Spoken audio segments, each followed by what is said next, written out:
vous avez vos Bibles, prenez-la. Yeshua leur répondit, détruisez ce sanctuaire et en 3 jours je le relèverai. Les Juifs dirent, il a fallu 46 ans pour construire ce sanctuaire et toi, en 3 jours, tu le relèveras. Mais bon, tout le monde sait bien que le sanctuaire dont il parlait, c'était son corps. Yeshua nous fait passer du temple destructible au temple indestructible. Et ce temple commence maintenant. On va prendre Apocalypse 21, 22 et 23. Apocalypse 22. 21. Apocalypse 21. 22 et 23. 22 et 23. Je ne vis point de temple dans la ville, car le Seigneur Dieu Tout-Puissant est son temple, ainsi que l'agneau. La ville n'a point besoin ni du soleil, ni de la lune pour l'éclairer, car la gloire de Dieu l'éclaire et l'agneau est son flambeau. Voici le premier modèle que le Père nous propose afin que nous devenions des temples de chair où Dieu désire venir habiter. Il fallait que Yeshua soit rejeté, qu'il soit crucifié dans son corps. Pourquoi? Pour mettre à mort notre nature adamique, pécheresse. Ou, après le péché, dans lequel Dieu ne pouvait venir habiter. Car nous étions des temples de rébellion, ayant le diable ou Satan pour père. On va prendre 2 Corinthiens 3, 16 à 17. 2 Corinthiens 3.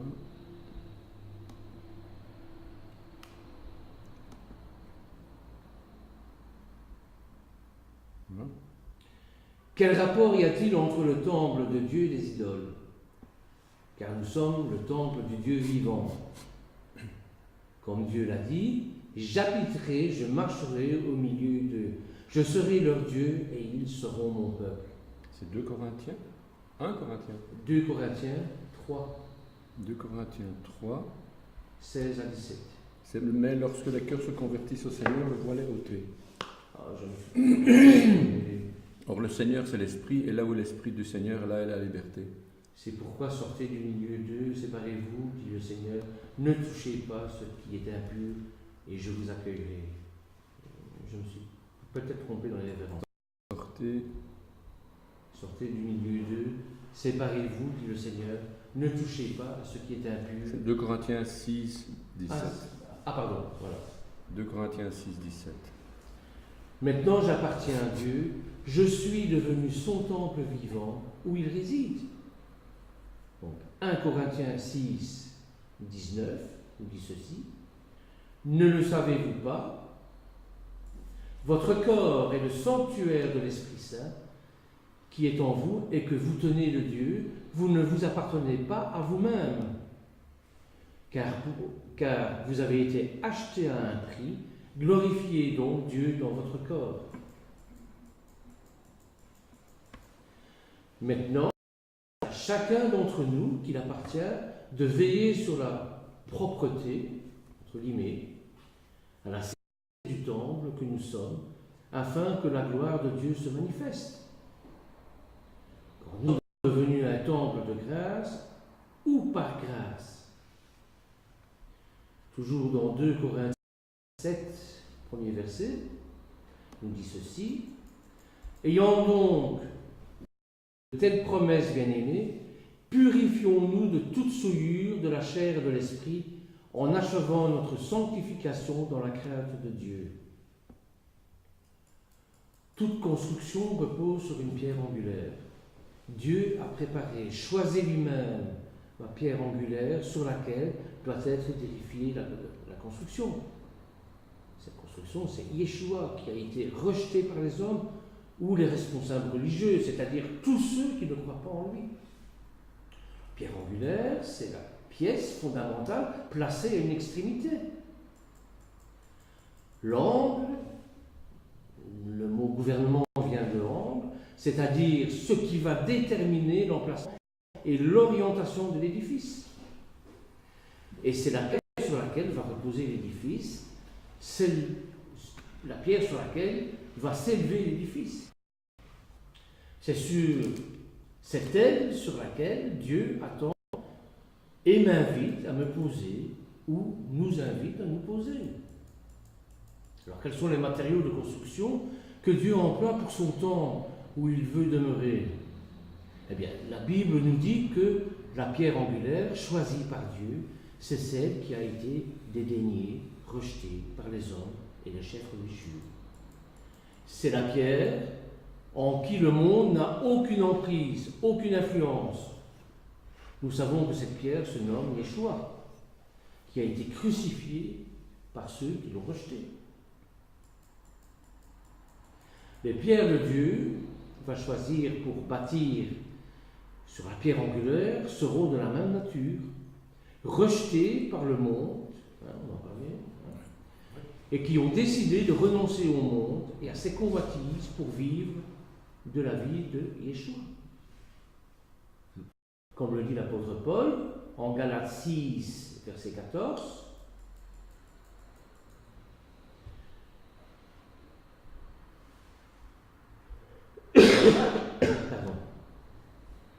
Galates 6, verset 14, « Pour ceux qui me concernent, loin de moi la pensée de me glorifier d'autre chose que de la croix de notre Seigneur Jésus-Christ, par qui le monde est crucifié pour moi comme je le suis pour le monde. En venant à Christ, en venant à Yeshua, j'accepte de renoncer au monde ou à son esprit. » Amen. C'est une profession de foi que je fais. Alléluia. Et le monde ne me reconnaît plus comme étant un des siens. Le monde me rejette en me crucifiant avec Christ, avec Yeshua. Et le monde est crucifié pour moi, c'est-à-dire considéré comme mort à la croix. Un mort n'a plus d'attrait ou d'attirance. Au contraire, il est devenu repoussant à cause de l'odeur nauséabonde qu'il dégage. Ce ne sont pas les odeurs de sainteté du tabernacle. Oui. Le monde aime s'intéresser aux vieilles pierres. Moi aussi, j'adore les vieilles pierres, j'adore les vieilles églises, les couvents, j'adore visiter tout ça. Donc, les monuments historiques ou le patrimoine national ou mondial. Bon, si vous allez en Israël, vous allez voir un tas d'édifices romains, un tas de synagogues, etc. La religion porte un intérêt pour les vieilles pierres que nous appelons pierres mortes. L'Éternel s'intéresse aux vivantes, aux pierres vivantes, parce qu'elles ont Christ en elles. C'est Yeshua qui nous donne la vie par sa mort. Parce que nous sommes ressuscités avec Yeshua. Et le monde les rejette. L'Éternel nous a donné un modèle avec son mode d'emploi ou son plan d'assemblage, comme pour le Mishkan, le tabernacle qui a été construit dans le désert après la sortie d'Égypte. On va reprendre d'ailleurs ça, parce que je trouve ça important. En Exode 26, au verset 30 par exemple, il est dit ceci: « Tu dresseras le tabernacle d'après le modèle qui t'est montré sur la montagne. » Et si on fait un saut, on va en Hébreux 8, 5, il nous dit ceci: « Moïse en fut divinement averti lorsqu'il allait construire le tabernacle, et soin lui fut, il dit, de tout faire d'après le modèle qui t'a été montré sur la montagne. » La Bible nous dit que le tabernacle comprenait 3 parties: parvis et la partie extérieure, le lieu saint, le lieu très saint. C'est la construction du lieu saint et très saint qui retient ici notre attention. Regardez en Exode 26 par exemple, 26, 15 et suivant. En Exode 26, il nous dit ceci: « Tu feras des planches pour le tabernacle, elles seront de bois d'acacia, placées debout. »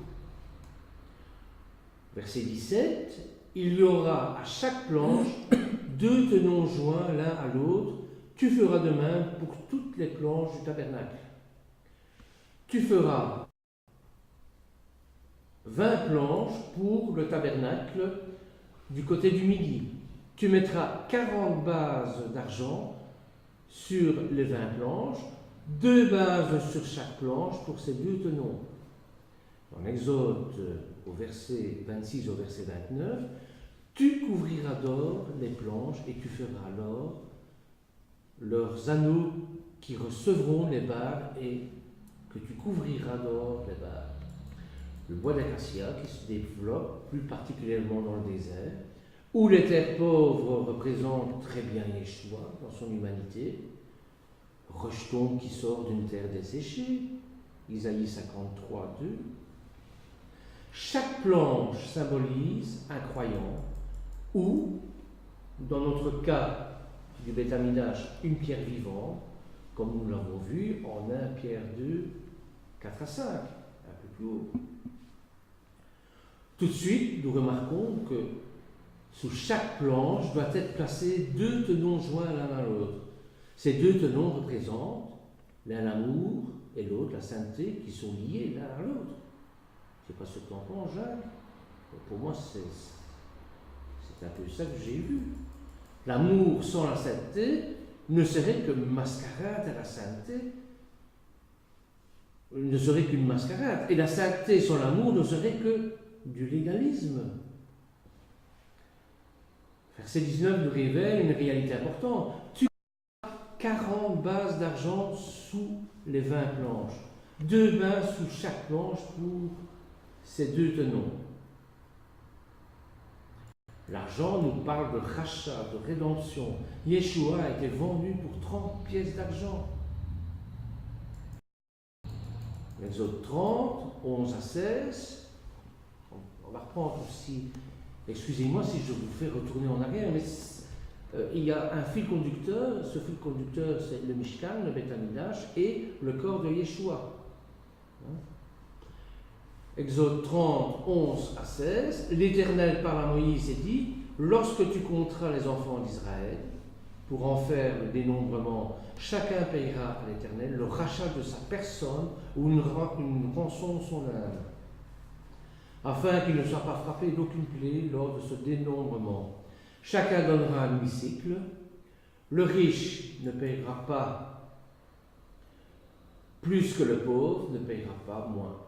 Tu recevras des enfants d'Israël l'argent du rachat et tu appliqueras au travail de la tente d'assignation.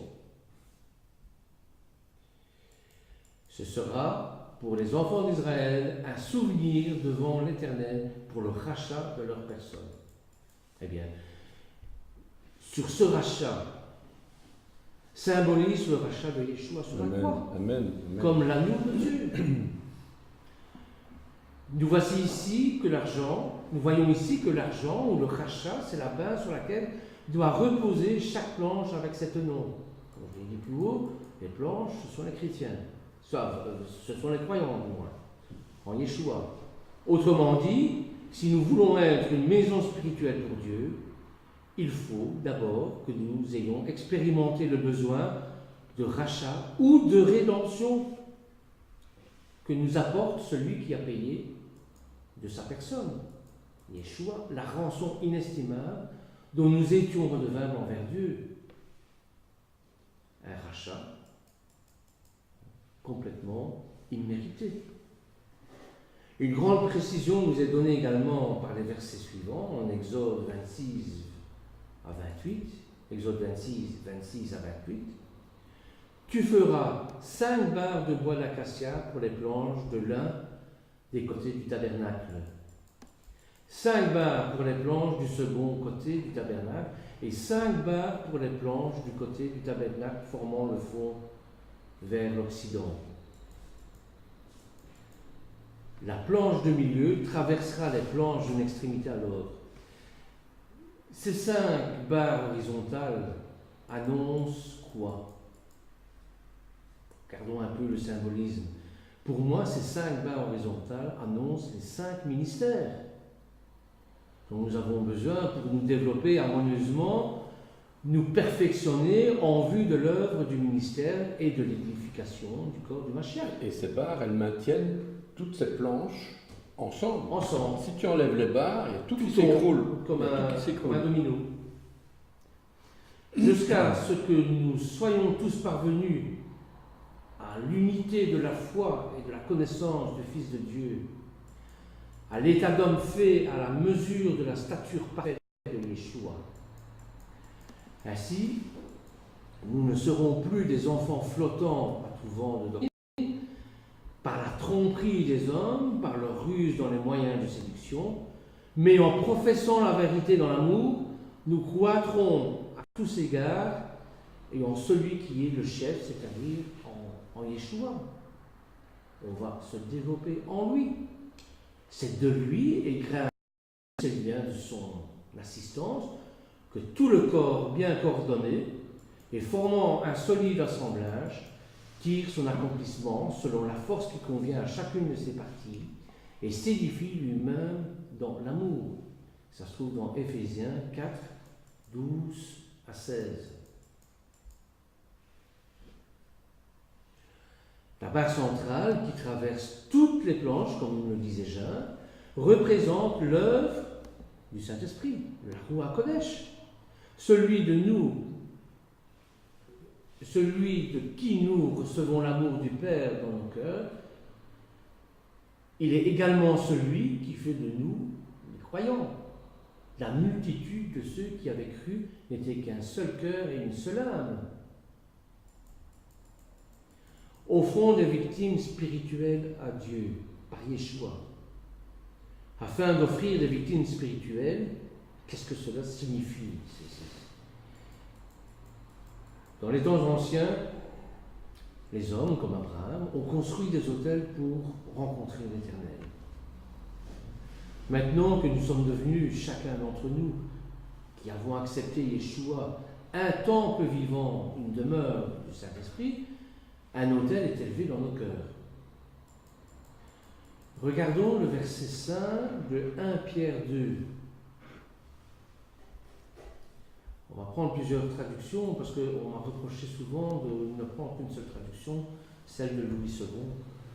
Vous allez voir que c'est dans le même esprit dans toutes les Bibles. Par exemple, dans la Bible du Sommeur, dans 1 Pierre 2, verset 5, la Bible du Sommeur dit « Et puisque vous êtes vous aussi des pierres vivantes, édifiez-vous pour former un temple spirituel et pour constituer un groupe de sacrificateurs consacrés à Dieu, chargés de lui offrir des temples spirituels qui pourra accepter favorablement par Jésus-Christ. » J'ai pris la Bible Parole de vie, par exemple, pour offrir des sacrifices selon l'Esprit de Dieu, et Dieu les acceptera à cause de Jésus-Christ. La Bible Parole vivante, vous constituez un groupe de sacrificateurs mis à part pour Dieu, à qui vous offrirez des sacrifices spirituels qui lui sont agréables parce que ils lui sont présentés par Jésus-Christ. Bon, c'est toujours le même rapport, c'est toujours Yeshua qui présente à son Père des sacrifices spirituels. Nous devons offrir des sacrifices spirituels et non plus de sang comme dans l'Ancienne Alliance. Victime ou sacrifié fait référence à l'agneau pascal, c'est-à-dire à Yeshua, que nous commémorons à Pessah. Ça fait référence également à immoler la Pâque. Cela évoque une mise à mort et du feu. Spirituel signifie sacrifice de celui qui est rempli et gouverné, par l'Esprit Saint et qui appartient à l'Esprit divin. Appartient au vent et au souffle. Allusion, je fais ici allusion à Jean 3, 8. Celui-ci est né d'en haut ou de l'Esprit, comme le vent qui souffle mais ne sait pas où il vient ni où il va. Ah oui, Jean 3.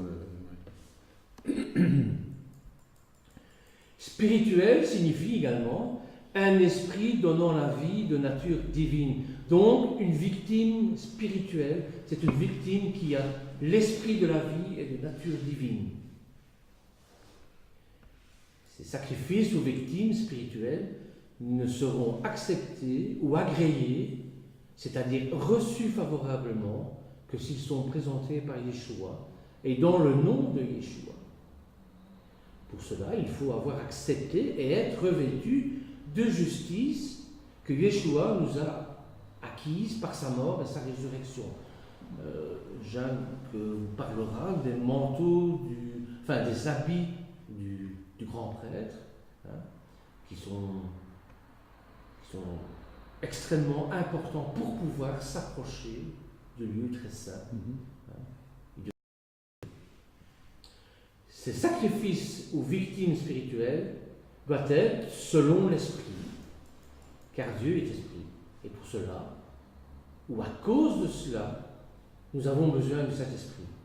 Être en accord avec le Saint-Esprit, être conduit par le Saint-Esprit, sinon aucune offrande, ne s'élèvera jusqu'à Dieu, ou atteindra son objectif, monter jusqu'au lieu très saint dans les cieux, où se tient le trône du Père. C'est exactement ce qui se passe dans la Beth Amidash et dans le Mishkan.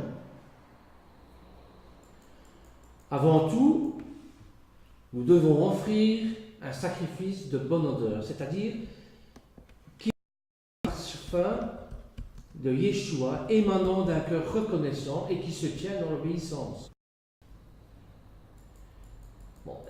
Quel sacrifice devons-nous offrir?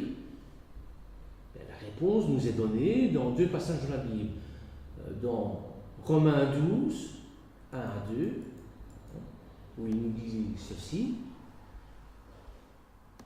Une Bible de la parole vivante, par exemple, c'est celle-là que j'ai retenue parce qu'elle me parlait plus.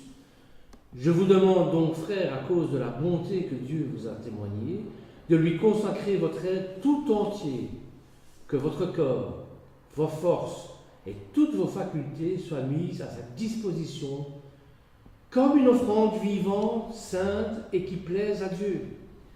C'est là le culte spirituel qui a un sens, un culte logique, conforme à ce que la raison vous demande, c'est-à-dire spirituel, appartenant à l'Esprit de Dieu, à l'Esprit Saint, à la Ruach Kodesh. Ne vous coulez pas dans le moule de tout le monde. Ces offrandes spirituelles sont personnelles, sont propres à nous. Ne conformez pas votre vie aux principes qui régissent ce siècle. Ne copiez pas les modèles et les habitudes du jour. Laissez-vous plutôt entièrement transformer par le renouvellement de votre intelligence. La mentalité, l'intelligence. Adoptez une attitude différente. Donnez à vos pensées une nouvelle orientation. Oui, voilà. Afin de pouvoir discerner ce que Dieu veut de nous. Amen. Ainsi, vous serez capable de reconnaître ce qui est bon à ses yeux et ce qui lui plaît, et vous conduire à une réelle maturité.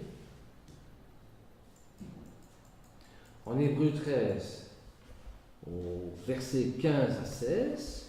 Hébreux 13, 15 à 16, verset 15 à 16. Par lui, c'est-à-dire Yeshua, par lui, offrons sans cesse à Dieu un sacrifice de louange, c'est-à-dire le fruit de nos lèvres qui confesse son nom ou proclame publiquement son nom. Et n'oubliez pas la bienfaisance et la libéralité, car c'est à de tels sacrifices que Dieu prend plaisir. Alléluia, Amen. À l'image de la croix, qui est constituée d'un bras vertical et d'un bras horizontal, qui sont liés l'un à l'autre, pour nos sacrifices, il doit en être ainsi. S'élever, s'adresser à Dieu par Yeshua, dans la puissance du Saint-Esprit en louange, en reconnaissance, en adoration d'une part, et d'autre part, se manifester en bienveillance, en libéralité, principalement envers les frères, dans la foi nécessiteux, Ensuite, vers les pauvres, l'orphelin, l'aveugle, etc. Nous pouvons continuer avec les versets suivants. Obéissons à nos conducteurs et prions pour eux. Là aussi, n'oublions pas l'exemple de Yeshua. Voici ce qu'il a dit au Père quand il est venu sur terre.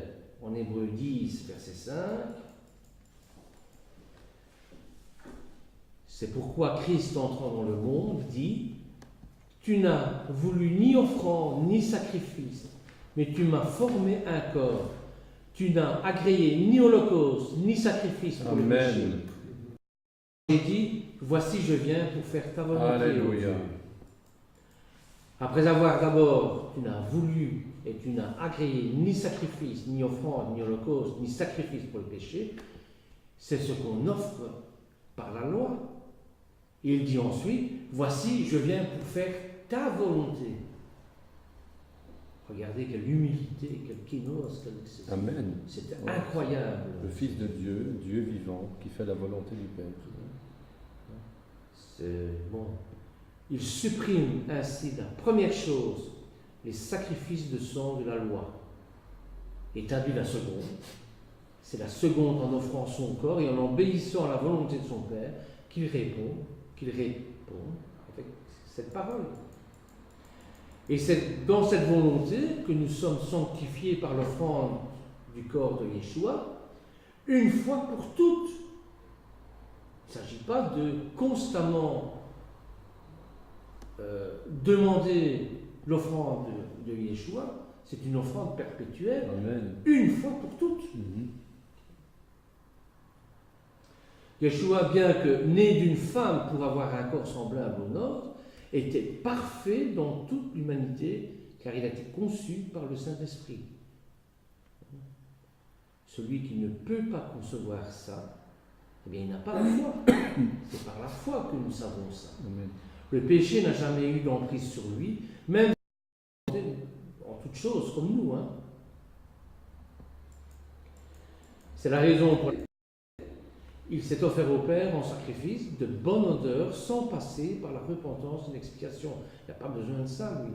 Nous avons besoin de ça. Bien sûr. Il n'a pas besoin de choisir un animal ou un agneau, lui imposer les mains pour lui transmettre ses péchés, et que l'animal meure à sa place pour qu'il soit agréable au Père. Je pense à Azazel. Non, il a commencé en s'offrant directement. Il a commencé là où nous finissons. Amen. Bon, c'est un peu ce que nous allons pèleriner. C'est un peu ce que nous allons... C'est une demi-heure encore. On va essayer de développer un peu ça. Même si nous devons choquer certaines personnes, disons que Yeshua n'est pas venu d'abord sur terre afin de nous délivrer de nos péchés, non, pas pour moi. Mais avant tout, le désir profond de son cœur, c'était de redonner la gloire à son Père qui lui avait été volé. Pour comprendre cela, nous devons suivre l'ordre dans lequel sont donnés les sacrifices. Et il en a 5. Et les sacrifices d'expiation et de culpabilité viennent en dernier. L'Holocauste est une offrande de l'ordre, on le verra par après dans les parachutes. L'Holocauste est une offrande de l'ordre le plus élevé, car elle représente Christ s'offrant lui-même à l'Éternel. Christ est exclusivement pour Dieu. Il la présentera à l'entrée de la tente d'assignation. La croix est bien sûr le lieu où la grande question du péché fut réglée. Et elle est plus encore. Elle est le lieu où l'amour de Yeshua pour le Père fut manifesté, exprimé en un langage que le Père seul pouvait comprendre. Et c'est sur ce dernier aspect qu'elle est représentée dans l'offrande de l'Holocauste, qui est une offrande essentiellement volontaire. C'est moi qui donne ma vie, on ne me l'apprend pas. S'il n'était question que d'imputation du péché et d'endurer la colère de l'Éternel à cause du péché, l'offrande, moralement, ne pourrait pas être laissée à la volonté de celui qui l'offre. Elle serait nécessairement et absolument obligatoire. Le Seigneur Yeshua ne pouvait pas désirer être fait pécher, 2 Corinthiens 5 à 21. Désirer endurer la colère de Dieu et être privé de la clarté de sa face. Ainsi, l'Holocauste ne représente pas Christ sur la croix, portant le péché, mais Christ sur la croix, accomplissant la volonté de Dieu.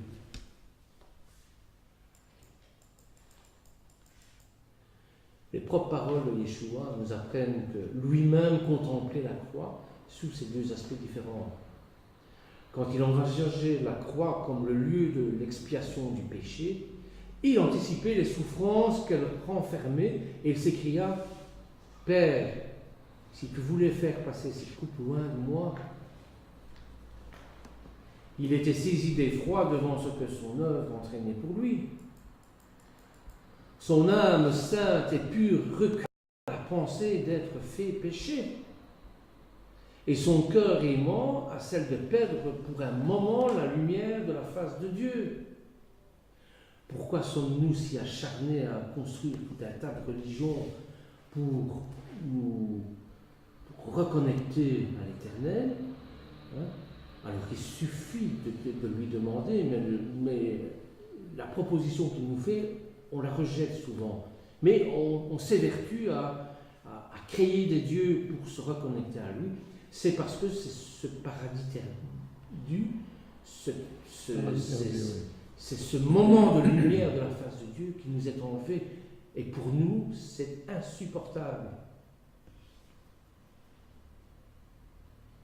Je ne sais pas si je suis assez clair, mais l'Holocauste représente Christ dans sa mort, dans cette mort, non comme celui qui est devenu malédiction pour nous, mais comme celui qui présentait au cœur du Père un parfum infiniment agréable. Oh, voici ce qu'il en dit d'ailleurs. Je laisse ma vie, personne ne me l'ôte, je la laisse de moi-même. Et encore, je t'ai glorifié sur terre, j'ai achevé l'œuvre que tu m'as donné à faire. C'est dans Jean 17, 4. Afin que le monde connaisse que j'aime le Père. Jean 14, 30 à 31. Je ne parlerai plus guère avec vous, car le prince du monde vient. Il n'a rien en moi. Mais enfin, que le monde sache que j'aime le Père et que j'agis selon l'ordre que le Père m'a donné, levez-vous et partons d'ici. L'acte d'imposition des mains est l'expression d'une complète identification. Et cette unité rendait agréable celui qui l'offrait. Le croyant s'identifiant à Yeshua est accepté à lui. Vous êtes accomplis en lui, dans Colossiens 2,10.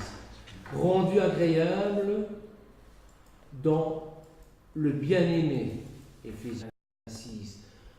Membre de son corps, Éphésiens 5,30. Parce que nous sommes membres de son corps. Celui qui est uni au Seigneur est un seul esprit avec lui. 1 Corinthiens 6, 17. La tête et les membres sont un. L'acceptation de l'adorateur était fondée sur la valeur de son offrande. Il fallait une offrande parfaite pour l'Éternel. Il n'était pas question que de ce qu'il était lui, mais de ce qu'était son sacrifice. Il sera agréé pour lui pour faire propitiation pour lui. C'est un mot difficile. Propitiation, ouais. Oui, c'est un des autels. Aujourd'hui, nous sommes en Yeshua. Notre offrande, qui est dans la personne de Yeshua, a été agréée par le Père, une fois pour toutes, par son sacrifice à la croix.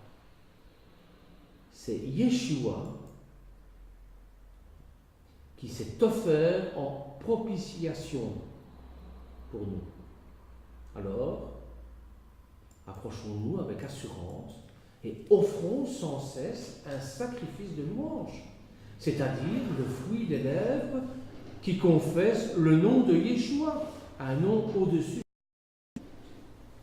Offrons nos corps par les compassions de Dieu comme un sacrifice vivant, saint, agréable à Dieu, ce qui est de notre part Un culte raisonnable. Je vois que Jacques a la même truc que moi. On a les mêmes valeurs, Oui. les mêmes classiques. Oui.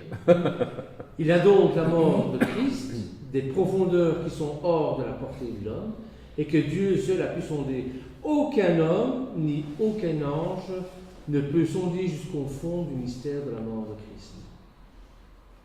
Mais nous pouvons en discerner au moins quelques caractères qui, à eux seuls, rendent déjà cette mort précieuse, au-delà de toute expression, pour le cœur de Dieu. C'est la croix que Dieu recueille sa plus riche moisson de gloire. Il n'aurait pu d'aucune manière être glorifié comme il a été par la mort de Yeshua. Je vais faire, pour terminer, 5 petites comparaisons. Une comparaison des 5 sacrifices entre eux. Et ce sera un avant-goût lorsqu'on étudiera, bien sûr, dans les parashots, les différents sacrifices. Relisons que l'infinie richesse de la croix dans son aspect divin et humain ne pouvait être présentée par une seule offrande. Il fallait 5 sacrifices pour en révéler tous les aspects. Lors de la révélation, le point de vue de Dieu dans la contemplation de la croix, quand je parle de contemplation de la croix, il ne s'agit pas de se mettre à genoux devant un crucifix et commencer à adorer, non. Mais on va parler ici, par exemple, de plusieurs offrandes, dont la première est l'Holocauste, par exemple. Yeshua s'abandonne dans sa mort à la volonté du Père, et par sa parfaite obéissance poussée jusqu'à la mort de la croix, il fait les délices de son Père. Amen. Les offrandes de gâteau. Tiens, on l'a déjà mangé. Christ s'offre à Dieu par sa vie tout entière, sur laquelle le Père a posé son verdict d'approbation. Voici mon Fils bien-aimé en qui j'ai mis tout mon plaisir. Le sacrifice d'action de grâce, Yeshua et le Père, dans l'œuvre de la croix, jouissent d'une parfaite communion. Le sacrifice d'expiation, Yeshua, divin substitut, porte les péchés du monde. Le sacrifice de réparation, Yeshua, par sa mort, répare l'irréparable. Il nous restaure dans notre statut adamique d'avant la chute. Petit clin d'œil à Jacques Collomb. C'est lui qui dit ça. Le point de vue du pécheur dans cette expérience-là, c'est quoi? Le sacrifice de culpabilité. Eh bien, je dois accepter le sang de Yeshua comme l'unique moyen d'effacer les péchés précis qui m'ont été révélés. Le sacrifice d'expiation, je dois accepter Christ, je dois accepter Yeshua comme mon substitut et m'approprier la valeur de son sacrifice expiatoire pour mon état de pécheur. Sacrifice d'action de grâce, et grâce au sacrifice de la croix, je peux jouir d'une communion rétablie entre Dieu et moi, et entre mes frères et moi. L'offrande de gâteau, ayant reçu le pardon et la purification de mes péchés, et ayant été rétabli dans la communion de Dieu et des frères, j'offre ma vie au service de Dieu et de mes frères. Alléluia. L'Holocauste personnel, j'offre mon corps en sacrifice vivant, saint, agréable à Dieu, et j'accepte d'être à mon tour crucifié avec Yeshua. Voilà un petit peu les commentaires qui me sont venu en relisant la construction du Beth Amikdash avec les différents aspects, les différents matériaux qui ont tous leur symbolique, et surtout ces temples de pierre qui n'ont de raison d'être que s'il y a un temple de chair et de cœur, et qui est Yeshua, notre modèle. Alors soyons tous comme Yeshua, hein, mettons nos pieds dans ses pas, hein, nos pas dans ses pas, et surtout, n'ayons pas peur d'être dignes, parce que nous sommes le temple de l'Esprit Saint. Soyons dignes en pensée, en parole et en action. Comment voulez-vous que lorsque je lâche une blingue pourrie, on puisse me prendre au sérieux alors que je clame que je suis le temple de l'Esprit Saint? Je dois arrêter ça. J'ai fait un travail sur moi dans ce sens. Des blagues pourries. Que l'Éternel ça, c'est nous vraiment bénisse. important. Ça. Et on se retrouve tout à l'heure pour le culte. Amen. Shabbat Shalom. Shabbat Shalom. Tu as Tout dépend de la blague. mot? Oups. Merci.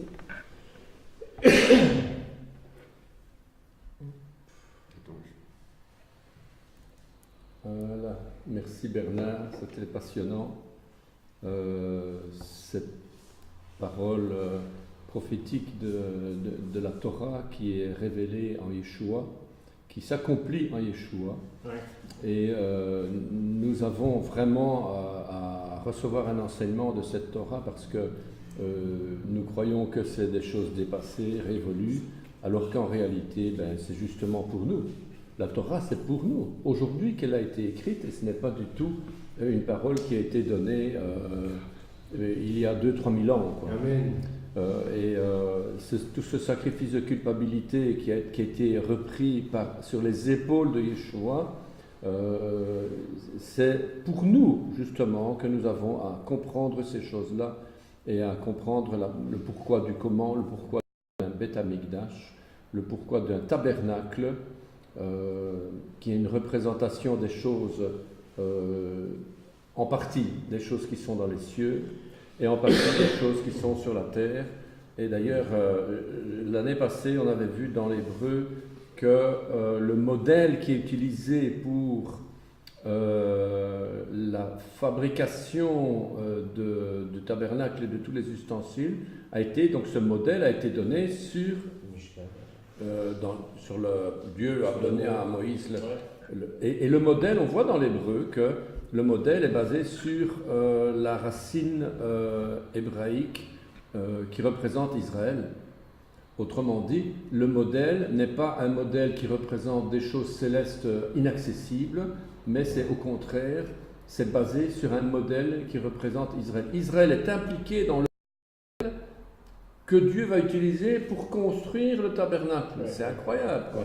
Autrement dit, tout ce qui va suivre, le sacrifice, l'expiation, les prières, les pains de proposition, l'arche de l'alliance, le lieu saint, le lieu très saint, tout ça est basé sur un modèle. C'est comme on fait un gabarit pour construire quelque chose, on prend un gabarit, voilà, et d'après ce gabarit, on va faire d'autres séries. Eh bien, le gabarit de base, c'est Israël. C'est incroyable, quoi. Et voilà, donc ça c'est quelque chose de magnifique. Je peux m'empêcher qu'à chaque fois qu'on parle de Mishkan, de tabernacle, du coffre, l'arche de l'Alliance, je peux m'empêcher à chaque fois, même dans les vêtements du grand prêtre, c'est Yeshua que je vois. C'est Yeshua que l'on voit, et Yeshua, toute une représentation de notre salut, de notre rédemption. Et voilà, donc merci en tout cas de votre présence, merci de vos commentaires. Je lisais encore tout à l'heure certains commentaires, je relis encore. On a vraiment un problème de réseau aujourd'hui.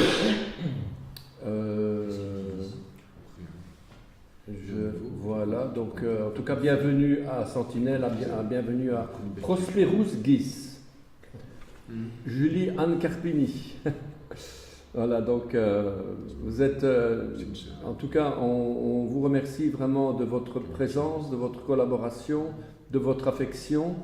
Merci. Nous sommes, si nous donnons ces parachutes par Internet, c'est un peu à cause de vous. C'est un peu à cause je veux dire, parce que nous sommes une famille et nous collaborons sur la propagation de l'Évangile pour les Juifs et aussi pour redonner une nouvelle lueur, une nouvelle lumière sur les écrits messianiques, sur l'hébreu et sur la compréhension du tabernacle.